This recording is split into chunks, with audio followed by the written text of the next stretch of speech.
being used to temperature.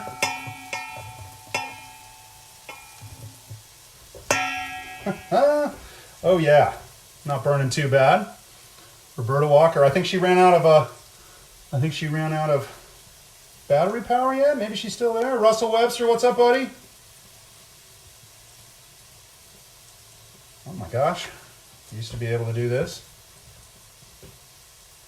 I'm gonna move these squash around for a second in 1 minute. Almost done with this. Oh yeah. Ouch, ouch, ouch. It's hot. It's hot. Ouch. There she goes. Potato skins. I'm going to hold on to them just in case I can think of something for those. Never throw anything away. Never throw flavor away. Oh yeah, she's back. She got some power for her phone. Awesome. Let me give this squash a little turn again. Got my little granny fork. Yeah. Spreading them out. Every time I give them a toss, spread them back out. This is about getting surface area. I'm turning it up a little bit. All right, so far so good. I got my potatoes peeled, my squash is working, my duck is rendered out. Okay, it's ready for a quick sear at the end. I think, our station's kind of coming together here, okay? That's something I often talk about with my students, right? Timing, right? What do you start first? What do you start second? I often talk about Thanksgiving dinner. If you go in and you're waking up Thanksgiving morning and the first thing you do is cook the green beans, you're just doing it wrong, okay? What's the first thing? It's obviously the turkey, right? And so we want to kind of think about, hey, what do we start first? What do we start second? Today, I needed to get those potatoes going. Otherwise, you're sitting here waiting for potatoes to go, right? I wanted to do that first. It's time consuming. That rendering, that took a long time. That was 10, 15 minutes of cooking time right there. That's the sort of thing I want to get going early, right? So I kind of used to break my prep down, or not used to. When I still had a job 2 weeks ago, I would break my prep down into 3 stages, basically, okay? The first stage was primary prep, I called it, okay? I got this from a very good friend, another chef instructor. We're always stealing ideas from each other out there. Vincent Alexander, he's out at the Sheridan right now. Excellent, excellent chef, hardest working man out there, okay? He is an awesome, awesome guy. And he kind of gave me the outline of this, but I kind of took it my own way, okay? So first stage of prep is primary prep, and usually that means something that needs to cook, okay?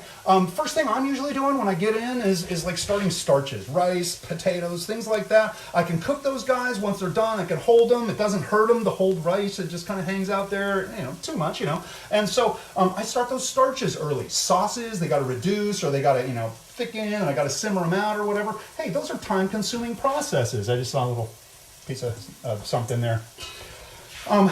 So anything that needs to cook, marinades, brines, things like that, that need this long preparation time, those are primary prep, and I get that stuff going first, right? The next stage of prep is what I call secondary prep, okay? And what that is I call it knife work, basically. It's like, chopping parsley, okay? That's not the first thing I need to do. Parsley is like one of the last things I need to do, right? Once everything started cooking and I got the sauces and starches and things simmering on the stove, I'm smashing potatoes right now.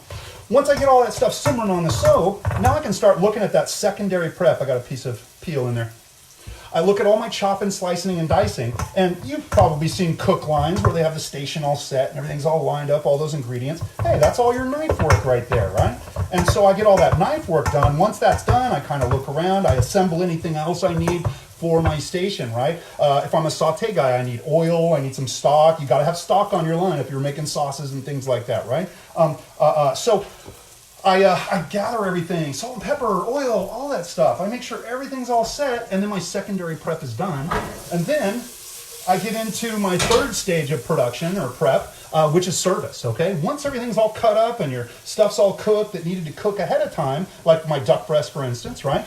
Once all that's done, then it's all about wait for the tickets to roll in, and I'm individually firing everything, and everything is done up to the point that it could be done, and then it's just assembly at the end, and that's what you're getting at restaurant service. It's a 3-stage process. Primary prep, stuff that needs to cook, like your Thanksgiving turkey, right? First thing I'm going to start on Thanksgiving, your sauces, your starches, your mashed potatoes, all that stuff, right? Speaking of mashed potatoes, those guys are riced pretty well.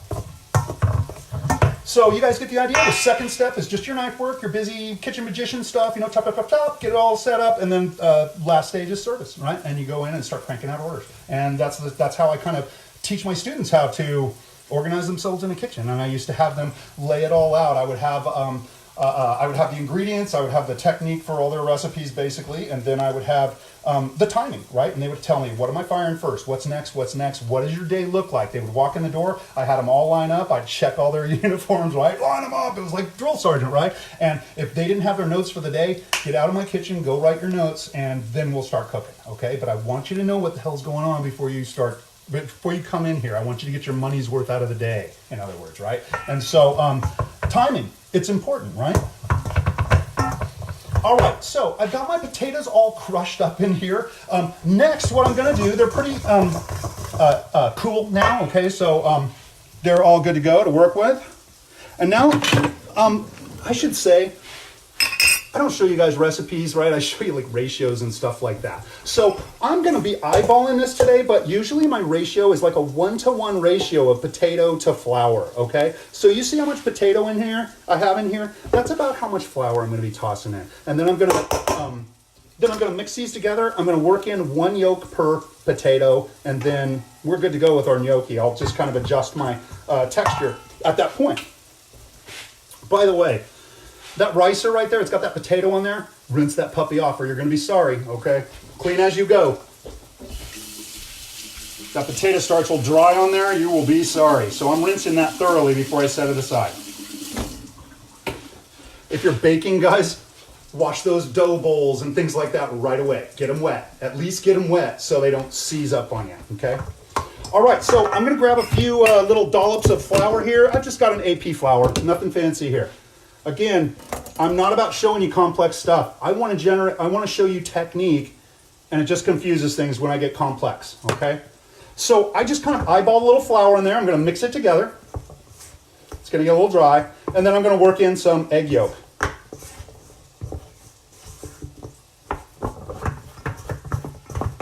The moisture of that potato is kind of sucked up that flour. I'm going to get some egg yolk in there next. The important thing is there's not a ton of moisture here, so I'm not activating gluten at this point. Not too much.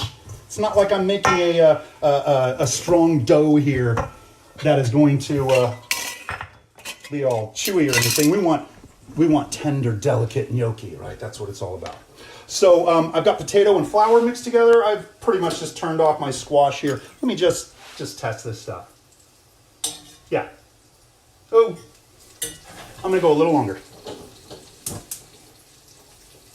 If you're worried about too much color, by the way, a little trick, I need to get these cooked a little bit more. I'm just gonna put a tiny splash of water in there. That way I don't generate more color, but I can still continue cooking, okay? That's a very important point. Water can't get any hotter than about 212, right? Just about, that's worth boiling, right? Turning into steam, right? And I mentioned earlier caramelization, which is what's happening here, the browning, that happens at 325. So if I have water there at 212, this can't brown. It can't get to 325 until that water evaporates out, and then it'll start getting hotter, okay? So that's a good thing to know. That's a good thing to know. Water will stop browning dead in its tracks. If things are getting a little too dark, tiny, tiny splash of water. Enough to stop the brown. And then you just, once the water evaporates away, you're back to cooking again. It's all good. Okay, moving a few things. Sorry, my kitchen's really tiny and crappy. Sorry, guys. Okay, so I am going to go ahead and separate out some yolks. And here's a little trick. I don't need to do it this way, but just to show you a little trick, I used to have to do like 80, 90 egg yolks to make a bunch of creme brulee, creme brulee for 100 people or whatever it was back in the hotels, right? And so what I would do is I break all my eggs into one bowl, as long as I don't break the yolks. Try not to break the yolks. And then once I get them all broken, then I can pull them out. Trying to do this little trick to separate 90 eggs ain't happening, okay? So that's what I would do. I just break a ton of eggs and then just start fishing them out 3 or 4 at a time. So I'll grab them with my hands. You guys don't mind. Boom. I'm doing 1 yolk per potato. and I said 1-to-1 ratio, approximately visual, okay, on your on the flour. 1-to-1 ratio on flour and potatoes, I should say. All right, I'm going to start working that egg into it. I want to season this. I've got that egg just sitting on top there.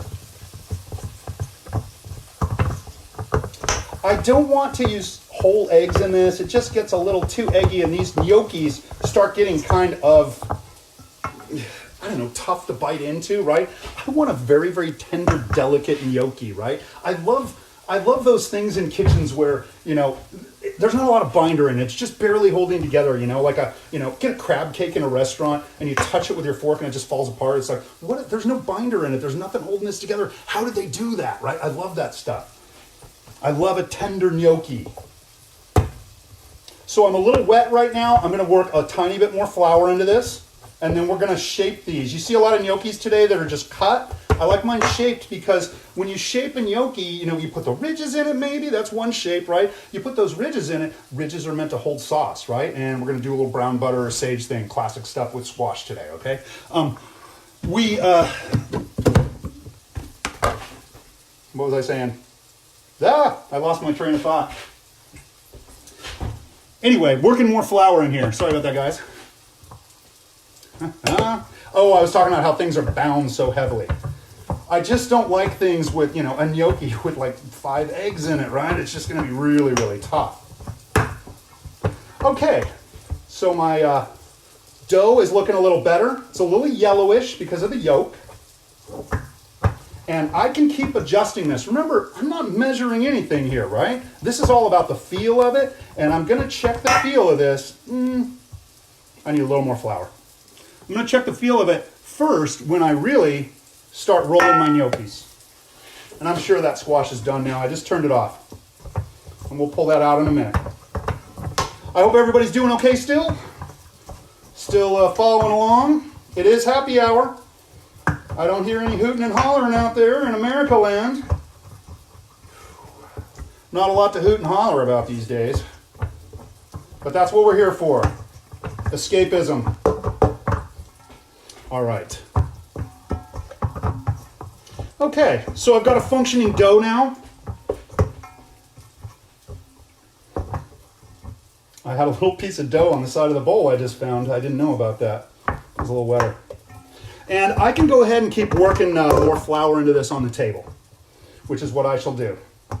Okay, so there is my functioning dough right there. There you have it. I'll probably be working more flour into this in a minute. Let me do a little transition here. Think about some nice music in your mind. Got to kind of wash that dough off. And we are going to get into shaping some gnocchi. It's going to be good.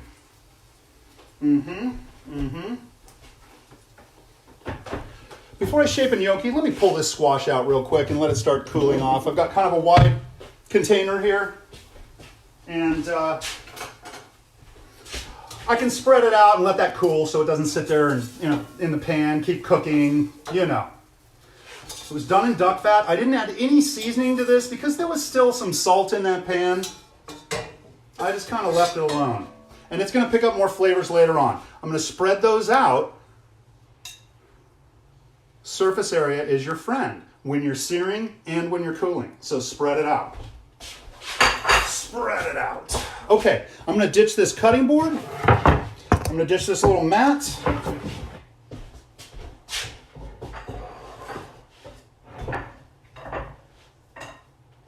Yeah, not so bad. Let's see, starting on the second glass of wine. I think I should join you, young lady. Oh, yes. Happy hour on a show. All right, very nice. Happy Monday, Carissa.